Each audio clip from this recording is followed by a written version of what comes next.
piece of toast is wrapped in a napkin and pocketed away for general safekeeping. He pays the waiter, slurps back the last of his coffee, and heads next door to a Turkish grocer.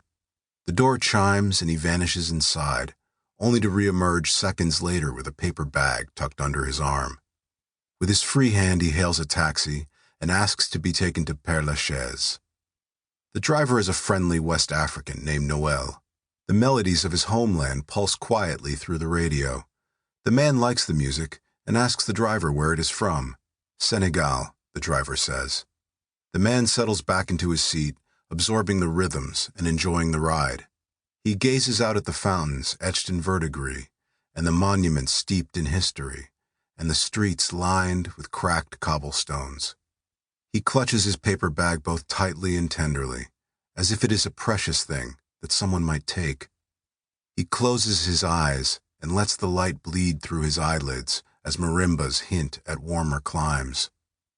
The sun is still low, but fully risen when the man arrives at the gates of Père Lachaise, which are, incidentally, in the process of being opened by a jump-suited groundskeeper lame in one leg.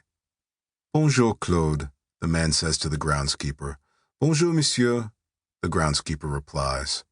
Also waiting beside the entrance is a quartet of American art students, smoking cigarettes and laughing to themselves. Unlike the man with the paper bag, they are young and have been up all night. In a burst of drunken enthusiasm, they decided to pay the famous cemetery a visit. One of the Americans thinks he recognizes the man with the paper bag. He looks very familiar. The boy's eyes bulge, the beard and the scars. "Holy shit," he whispers, his unlit Lucky Strike tumbling from his lips. "Is that who I think it is?" His friends cast glances over their hunched shoulders. It is. To think, they came to see a dead rock star and instead happened upon a living legend. They titter among themselves, giddy just to be standing so close. They know he lives in Paris, and they've certainly heard all the stories. Should they follow him in? The groundskeeper stands aside, and the man with the paper bag enters. They should, and they do. The man with the paper bag does not notice them, however. His mind is on other things. He walks with serene intent through the inordinate quietude and beauty of the place, a monument to France itself.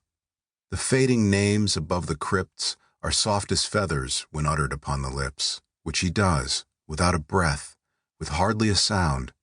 The downy purr of double R's, the agile sweep of accent aigu. His path takes him beneath a wicker of frosted elm trees, down a brief and chestnut-scattered embankment, to a cluster of old family plots on the cemetery's edge. He goes delicately but with purpose. He knows the way. He is intimate with these surroundings. The American students trail behind by a respectful distance. They are curious but have no wish to disturb him. "Wait until we tell our friends back home," they say, the insatiable lot of them murmuring as one. The man stops at last in front of a grave, newer and less faded than the rest. The moss has yet to even stake its claim. The students hold back. They feel suddenly guilty, unintentionally intrusive, but they know they can't turn away. They look on as the object of their curiosity kneels before the grave. His head is bowed, and his hands are resting upon the headstone. He seems to be speaking, but what is he saying? They can't make out a single word. Whatever it is, it goes on for some time until at last, his vigil concluded, the man wipes his eyes and rises to his feet.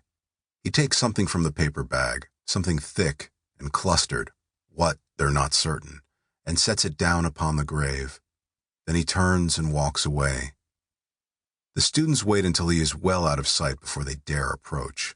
They are flabbergasted by what they have seen. Whose grave is this, anyway? They wonder aloud. And, what kind of flowers were those, exactly? They gather about the headstone in the cold morning light, the four of them shivering and goose-fleshed and dying to know.